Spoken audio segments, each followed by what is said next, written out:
بسم اللہ الرحمن الرحیم۔ ولایت کی راہ میں ایک مشکل اس وقت پیدا ہوئی کہ جب لوگوں نے پیغمبر کی وصیت کو بھلا دیا اور پیغمبر کی وفات کے بعد ایک بڑا انحراف پیدا ہوا۔ وہ حلقہ وصل کہ پیغمبر نے جس کے ذریعے سے چاہا تھا کہ لوگ خدا تک پہنچیں، لوگوں نے اسے بھلا دیا اور اپنے آپ لوگ جمع ہوئے اپنا حاکم معین کرنے کے لیے۔ وہ منزل تھی کہ جہاں پر کوئی اٹھتا نہ اٹھتا، لیکن وہ شخصیت سامنے آئی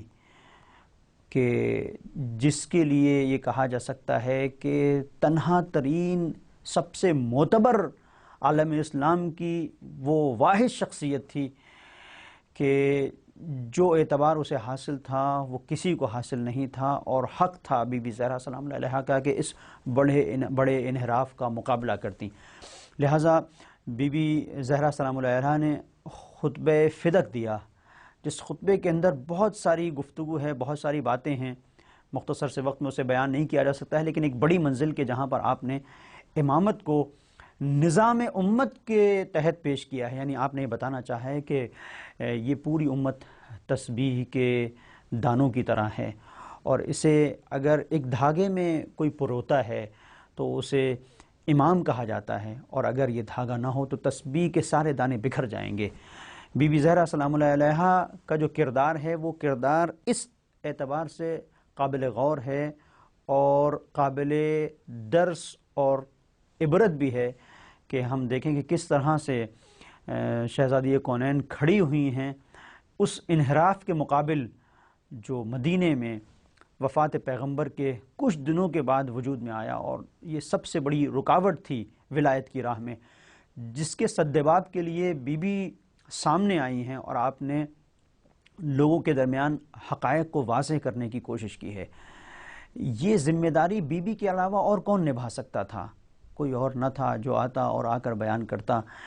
کہ علی ابن ابی طالب علیہ السلام کی جو شخصیت ہے وہ کن فضائل کی حامل ہے، اس لیے کہ بی بی بعنوان شوہر نہیں، بعنوان امام علی ابن ابی طالب علیہ السلام کے اوپر عقیدہ رکھتی تھیں، اعتقاد رکھتی تھیں، اور صرف شوہر ہونے کی حیثیت سے آپ نے ان فضائل کو جو خطبہ فدق کے اندر بیان نہیں کیا ہے، بلکہ پہچنوایا ہے کہ علی کی شخصیت کیا ہے۔ یہ جو ایک بڑا انحراف آیا، اگر ہم اس کے پیچھے جائیں گے تو ہمیں نظر آئے گا کہ انسان کا حب نفس اور دنیا پرستی کی بنیاد کے اوپر یہ منزل آئی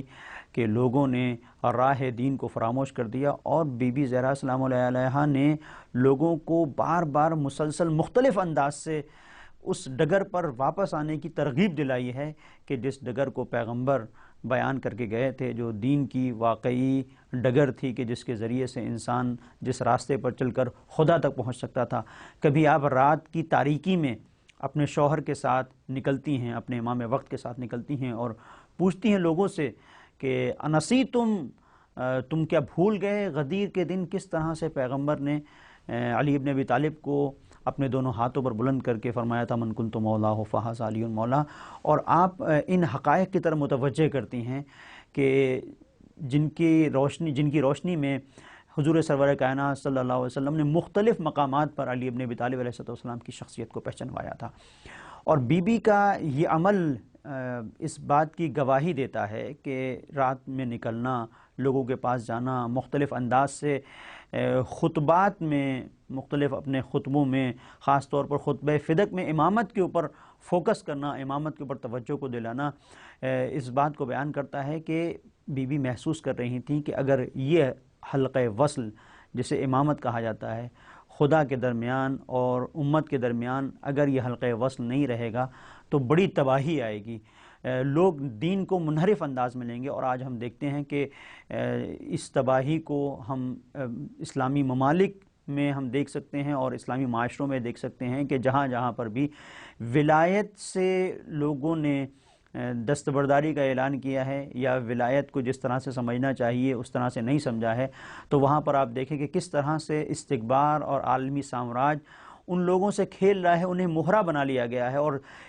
دین کے جو سب سے بڑے دشمن ہیں ان کو انسان اپنے دوست بنانے پر تلا ہوا ہے۔ اس کی اصل وجہ اگر آپ تلاش کریں گے تو نظر آئے گی کہ جو ولایت کا سرچشمہ تھا، جہاں انسان پہنچ کر اپنے آپ کو اپنے مالک کے حوالے کر دیتا ہے اور مالک کی ہر بات کو سنتا ہے، اس کے علاوہ کچھ سننے کے لیے تیار نہیں ہے، یہ چیز انسان فراموش کر دیتا ہے۔ جب اللہ اکبر صرف لفظوں میں رہتا ہے، صرف ایک آواز کی حد تک رہتا ہے، صرف ایک زبان پر رہتا ہے اور حقیقت میں نہیں خدا کی کبریائی اترتی، تو نتیجہ یہ ہوتا ہے کہ انسان در در کی ٹھوکریں کھاتا ہے۔ انہی در در کی ٹھوکریں کھانے سے روکنے کے لیے بی بی نے اس دور میں متوجہ کیا تھا کہ دیکھو پیغمبر نے جن گراں قدر چیزوں کو چھوڑا تھا، جن سے وابستہ ہونے کا ہمیں حکم دیا تھا، اگر انہیں چھوڑ دو گے تو نتیجہ تمہاری بدبختی کی صورت میں سامنے آئے گا، کبھی تم